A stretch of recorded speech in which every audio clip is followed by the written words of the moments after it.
Secondly, CP, isn't it true in chapter 9, verse 31, it says that Allah wants people to take Him and Messiah as lords and no one else? Yeah, this is actually but when you read the translation, it comes differently. Yes. They say to take Allah yeah. So in Arabic it says, they are taking their monks and their rabbis as God instead of Allah and the Messiah. But the Muslims in their translation, they put it as they wish and they change it. So they make it no. They took their monks and their rabbis and Jesus as God instead of Allah, when the fact this is a fabrication. So you're saying the Arabic clearly, because you know the Arabic, the English we don't know, we're English speakers, for us. You're saying chapter 9 verse 31 says that the Jews and Christians, their mistake was that they took the rabbis and monks as lords besides Allah and the Messiah, meaning that Allah and the Messiah should be their one Lord. That's what the Arabic says? Yes, exactly. This is what the Quran is saying. I'll read it in Arabic and I change it to say online. اتخذوا أحبارهم ورهبانهم أربابا من دون الله والمسيح ابن مريم وما أمروا إلا ليعبدوا إلها واحدا لا إله إلا هو سبحانه وتعالى. Here you notice, by the way, it says it clearly, instead of the Messiah and Allah, and then it says the word واحدا. You see the word one? That is one, واحد, not أحد. That is the correct one. That's the correct word for the word one, واحد, in that verse, not أحد. Let us address Christian Prince's first grade elementary school level of understanding Arabic grammar. Sam Shimon and CP attempt to make it seem that there is a purposeful mistranslation of the segment of the ayah which says Min dunillahi wal Masiha, wherein they claim that the correct translation is besides Allah and the Messiah, i.e., they claim that the Quran says that a group of people took their monks and rabbis as lords besides God and the Messiah, implying Trinitarianism. This is simply not the reality though, for a very simple reason. Cases. The Arabic language has 3 cases: marfu', marjur, and mansub. In translation, nominative, genitive, and accusative. To skip all the grammar that was too boring for CP to listen to in class, I'm going to address the particular usage of the genitive and accusative cases in this verse. First of all, when a preposition is used in Arabic and is then followed by a noun, it is a rule that the noun is then going to be in the majrur case and not the mansub case. Let me show you what I mean. If I said min dunil kitabi, I could only use the suffix I at the end of the word al-kitab. I cannot use the suffix a for the singular nouns after a preposition, as then the noun would be in the mansub case.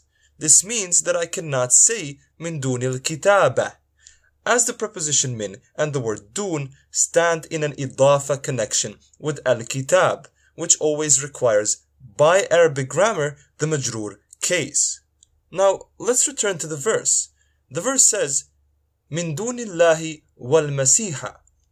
Notice how the word al-Masih ends with the suffix a and not I.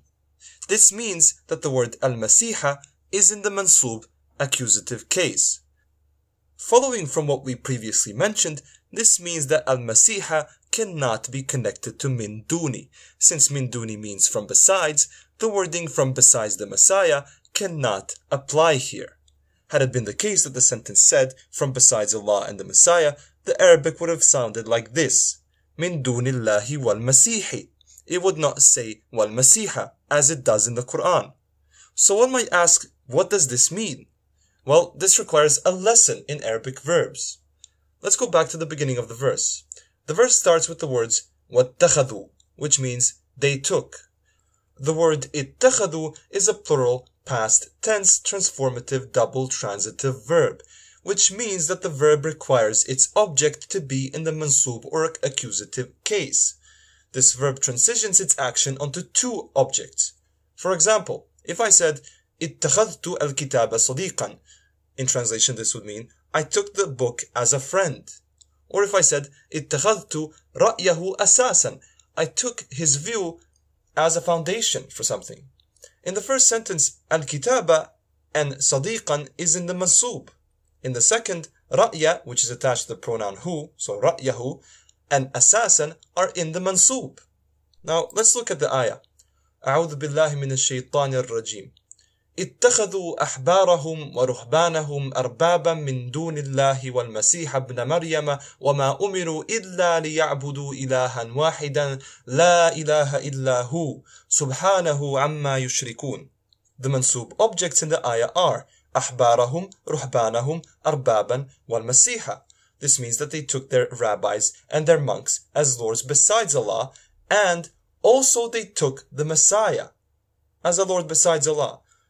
The word also in Arabic is unnecessary here, as the conjunction wa is found to separate it from Allahi, and the word al-Masiha is in the mansub case, which means that it can only be an object that receives the action of the verb ittakhadu, and cannot be a second member of the idafa connection min dunillahi.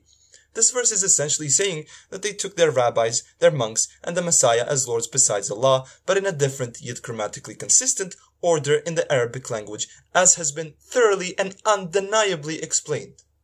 You do realize, CP, that a student of Arabic who only finished 1 year, 1 single year of Arabic studies, has just given you a free lesson.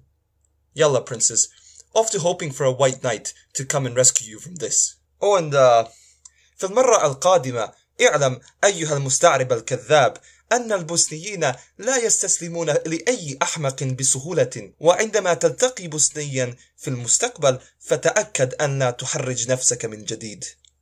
والسلام عليكم ورحمة الله وبركاته. Christian Prince is my teacher, and he's the teacher of all the Christians who debate Muslims.